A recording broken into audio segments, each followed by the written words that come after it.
अगर ये हादसा ना हुआ होता तो डीडीएलजे, डर और मोहरा में काजोल, जूही चावला और रवीना टंडन नहीं बल्कि ये खूबसूरत एक्ट्रेस होती। हर सस्पेक्टेड केस में कहानी कूपर हॉस्पिटल में आके ही क्यों खत्म होती है? क्या ये हॉस्पिटल बॉलीवुड के काले सच को छुपाने की एक जगह है? क्या दिव्या भारती का इतने कम समय में इतना सक्सेसफुल हो जाना किसी और को खटक रहा था? क्या साजिद नडियाडवाला इसके पीछे थे? ये एक्सीडेंट था या एक सोची समझी साजिश? अगर उनकी मेड घर पे ही थी तो कहाँ थी जब दिव्या बालकनी के पास थी? क्या वो बालकनी से अचानक गिरी थी या उस वक्त उनके साथ वहां पर कोई और भी था? हाय गाइस, जब भी हम ऋतिक रोशन को देखते हैं तो हमारे मन में क्या ख्याल आता है? ग्रीक गॉड जैसे लुक्स, इंडिया का most handsome man, brilliant actor, sexy chiselled body, amazing dancer. ऐसा कुछ नहीं जो वो नहीं कर सकते।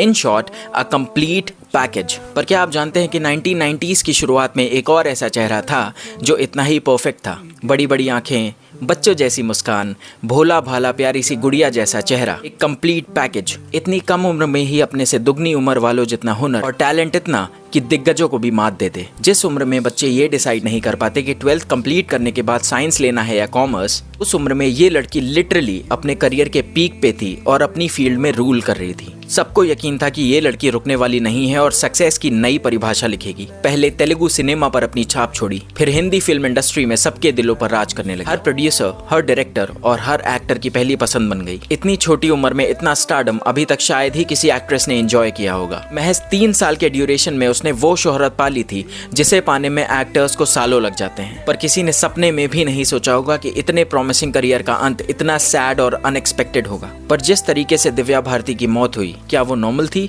और something happened on that evening of 5th अप्रैल 1993? हम इस वीडियो में जानने की कोशिश करेंगे। गाइस, ये एक शॉर्ट सीरीज होने वाली है जिसमें हम सिने वर्ल्ड में हुई कुछ मिस्टीरियस डेथ्स को एड्रेस करेंगे। So let's start the video.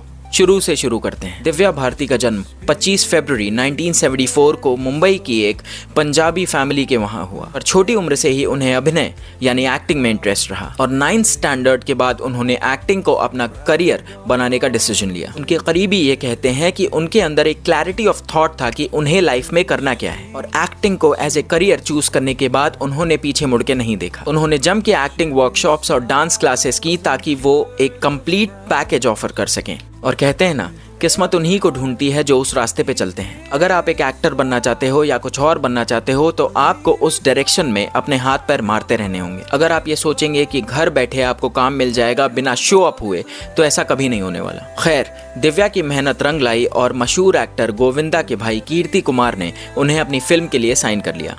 वो फिल्म थी राधा का संगम, जिसमें वो गोविंदा के ऑपोजिट काम करने वाली थी। दिव्या वॉज रियली हैप्पी क्योंकि ये उनकी लाइफ का पहला बड़ा ब्रेक होने वाला था। दिव्या एक नई एक्ट्रेस थी तो कीर्ति ये चाहते थे कि उनका फेस फिल्म रिलीज होने से पहले रिवील ना किया जाए, जिससे उनका एक ग्रैंड लॉन्च हो सके। इसलिए उन्होंने दिव्या को इंस्ट्रक्शंस दिए कुछ दिन लोकी रहने के लिए। पर जो लोग दिव्या के क्लोज थे उनके अकॉर्डिंग दिव्या बहुत ही फन लविंग और चिल्ड आउट टाइप की लड़की थी, जिसे ट्रैवलिंग और फ्रेंड्स के साथ हैंग आउट करना बहुत ज्यादा पसंद था और वो अक्सर अपने दोस्तों के साथ ड्राइव्स पे निकल जाती थी। यार, टीन एज में इतने रूल्स कौन फॉलो करता है? हम सब ने मनमानी की है उस एज में। खैर, कीर्ति कुमार डिडंट लाइक दिस और उन्होंने दिव्या भारती को जूही चावला से रिप्लेस कर दिया। दिव्या बहुत ज्यादा स्ट्रेस में आ गई और कुछ दिनों के लिए उन्होंने सबसे मिलना जुलना और बात करना बंद कर दिया क्योंकि वो इस रोल के लिए महीनों से मेहनत कर रही थी। फिर सुभाष घाई ने उन्हें एक फिल्म सौदागर के लिए अप्रोच किया। दिव्या के मन में एक बार फिर से उम्मीद जगने लगी, पर स्क्रीन टेस्ट होने के बाद सुभाष घाई को लगा कि दिव्या इस रोल के लिए काफी यंग है, इसलिए इस रोल के लिए उन्होंने मनीषा कोइराला को साइन कर लिया। दिव्या फिर से शैटर्ड फील करने लगी तो उनकी माँ मीता भारती उनका मूड चीयर अप करने के लिए उन्हें एक हॉलीडे पे कश्मीर लेके जाती है। पर कहते हैं ना कि अगर कोई चीज आपकी किस्मत में है तो वो आपको मिलके ही रहेगी। दिव्या और उनकी मॉम का ये वेकेशन ज्यादा लंबा नहीं चला और साउथ इंडियन फिल्म इंडस्ट्री के एक बड़े प्रोड्यूसर डी रामा नायडू ने दिव्या को अपनी फिल्म के लिए साइन कर लिया। इस फिल्म ने दिव्या की किस्मत के दरवाजे खोल दिए और 1990 में रिलीज होने वाली उनकी फिल्म बोबली राजा एक बहुत बड़ी हिट साबित हुई और आज तक भी वो तेलुगु सिनेमा की सबसे आइकॉनिक मूवीज में से है। गाइस, कहते हैं ना कि मेहनत कभी बेकार नहीं जाती। दिव्या की एक्टिंग और डांस क्लासेस का एक्सपीरियंस अब यहाँ काम आ रहा था। फिर तो मानो उनके करियर को एक नई उड़ान मिल गई हो। उन्होंने तेलुगु सिनेमा में काम करते हुए राउडी अल्लुडू और असेंबली राउडी जैसी बैक टू बैक हिट्स देके वहां अपनी अलग पहचान बना ली और जो रिकॉग्निशन उन्हें अब तक हिंदी फिल्म इंडस्ट्री में नहीं मिली थी वो यहाँ मिल रही थी। पर अब उनके चर्चे बॉलीवुड में भर भर के होने लगे थे। नतीजा, हिंदी फिल्म इंडस्ट्री में उनका पहला बड़ा ब्रेक। साल 1992 बॉलीवुड के मशहूर फिल्म मेकर राजीव राय दिव्या को सनी देओल, नसीरुद्दीन शाह और चंकी पांडे जैसे सितारों से सजी अपनी multi starrer film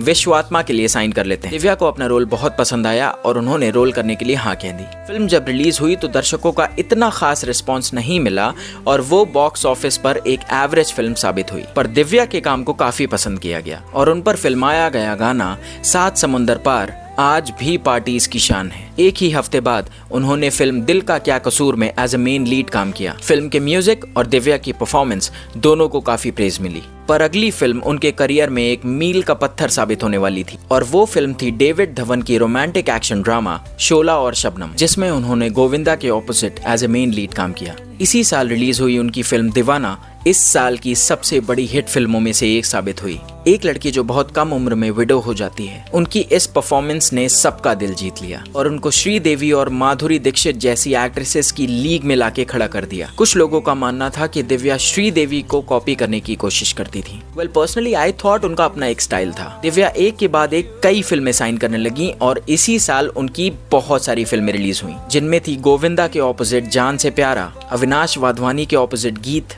Armaan Kohli के ऑपोजिट दुश्मन जमाना और डेब्यूटेंट सुनील शेट्टी के ऑपोजिट बलवान, जिनमें से कुछ चली कुछ नहीं चली, पर उनके काम को हमेशा सराहा गया। पर दिव्या दिल की बहुत अच्छी थी और कभी कुछ भी नहीं भूलती थी, तो जिस इंडस्ट्री ने उन्हें दिल खोल के प्यार दिया उसे वो कैसे भूल सकती थी। तो दिव्या ने डिसाइड किया कि वो साल में एक तेलुगु फिल्म तो जरूर करेंगी। साल 1993 में उन्होंने मोहन बाबू के साथ काम करते हुए फिर से चिट्टेम्मा मोगुडू की। उनके प्रोफेशनल करियर के साथ साथ उनकी पर्सनल लाइफ में भी बहुत कुछ चल रहा था। शोला और शबनम की शूटिंग के दौरान उनकी मुलाकात डायरेक्टर प्रोड्यूसर साजिद नडियाडवाला से हुई। ये मुलाकात प्यार में बदल गई और दोनों ने शादी करने का फैसला कर लिया। वे अपना रिलीजन छोड़ के इस्लाम में कन्वर्ट हो गईं और अपना नाम सना रख लिया। उनके फिल्मी करियर पे असर ना हो इसलिए उन्होंने अपनी शादी काफी लो की रखी और सिर्फ कुछ क्लोज फ्रेंड्स के सामने उन्होंने निकाह सेरेमनी कंप्लीट की। एक सक्सेसफुल फिल्मी करियर और अपने प्यार के साथ जिंदगी बिताने का वादा, सब कुछ एक सपने जैसा चल रहा था दिव्या की जिंदगी में। पर कहते हैं ना कि सपना जितना भी खूबसूरत क्यों ना हो,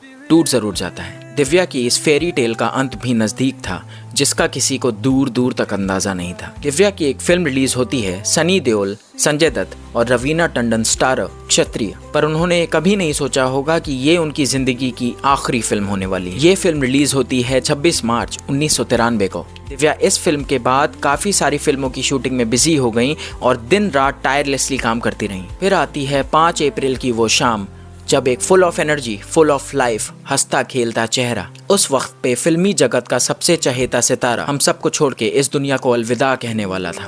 बात है 5 अप्रैल की शाम की, जब दिव्या अपने अपार्टमेंट जो कि 5th फ्लोर पे था उसकी बालकनी पे आके खड़ी हो गई और कुछ देर तक वहीं खड़ी रही। एक पल ऐसा आता है जब दिव्या फेंट हो जाती, उनकी आंखों के सामने अंधेरा छा जाता है और अचानक वो अपनी बालकनी से नीचे गिर जाती है।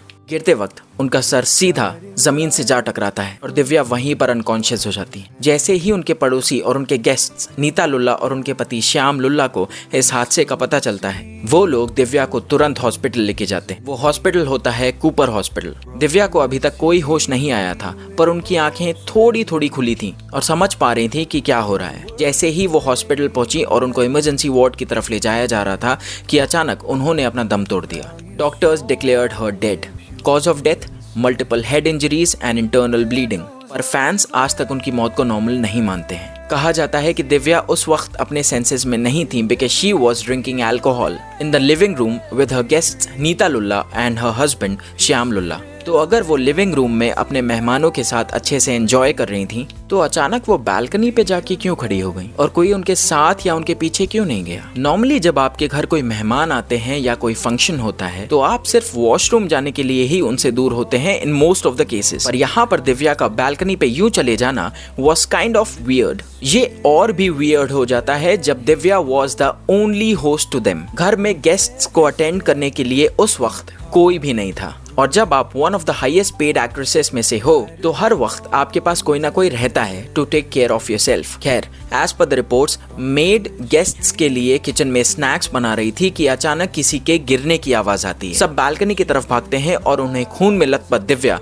नीचे जमीन पे पड़ी हुई दिखती है। मेड ये सब देखते ही चीखने लगती है और जोर जोर से रोने लगती है। पुलिस जब हॉस्पिटल पहुंचती है तो अपनी इन्वेस्टिगेशन प्रोसेस शुरू करती है, पर क्योंकि उसके पेरेंट्स ने कोई भी पुलिस कंप्लेंट फाइल नहीं की तो पोस्टमार्टम का कोई चांस ही नहीं और वो हॉस्पिटल की कॉज ऑफ डेथ को एक्सेप्ट कर लेते हैं। कोई पोस्टमार्टम नहीं तो कोई फर्दर इन्वेस्टिगेशन नहीं।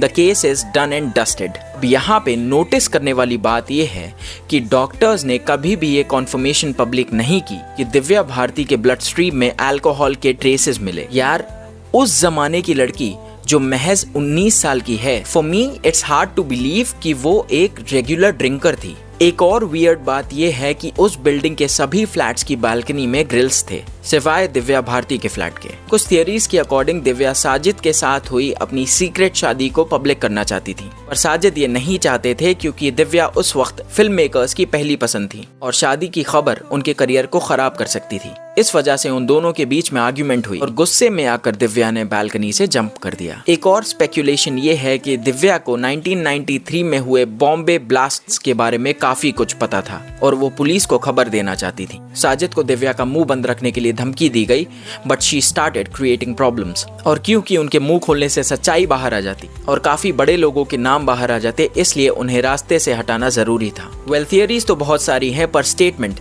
सिर्फ एक। मशहूर अदाकारा दिव्या भारती की दुखद मौत एक एक्सीडेंट थी। गाइस, ये बात तो हम सब जानते हैं कि बॉलीवुड एक ऐसी जगह है जहाँ पे कभी भी कुछ भी ऐसा होता है तो सच कभी बाहर नहीं आता और किसी को ये पता नहीं चलता है कि उस वक्त एक्चुअली क्या हुआ था। हम एज फैंस सिर्फ स्पेक्यूलेट कर सकते हैं और अपने फेवरेट स्टार्स के जाने का सिर्फ शौक मना सकते हैं। हमें चाहे सच्चाई पता भी हो, फिर भी हम उसे कभी प्रूव नहीं कर पाएंगे और कुछ भी कर लें, जाने वाला इंसान वापस नहीं आएगा। एक सक्सेसफुल एक्ट्रेस जिसने ना सिर्फ ऑन स्क्रीन अपनी अदाओं से सबका दिल जीत लिया, बल्कि ऑफ स्क्रीन भी अपनी एनर्जी, अपनी स्माइल, अपने नेचर की वजह से सबकी फेवरेट बन गई। दिव्या भारती की कमी हम आज भी एज फैंस फील करते हैं। We just hope and wish वो जहां भी हो, may her soul rest in peace. Let me know in the comment section आपको उनकी कौन सी फिल्म सबसे ज्यादा अच्छी लगी। ये सीरीज अभी शुरू हुई है, मैं और भी इंटरेस्टिंग रेवलेशंस के साथ आपके सामने आऊंगा। So that's all for this video. Till then keep smiling and keep living your life. मिलते हैं अगले वीडियो में। Bye bye.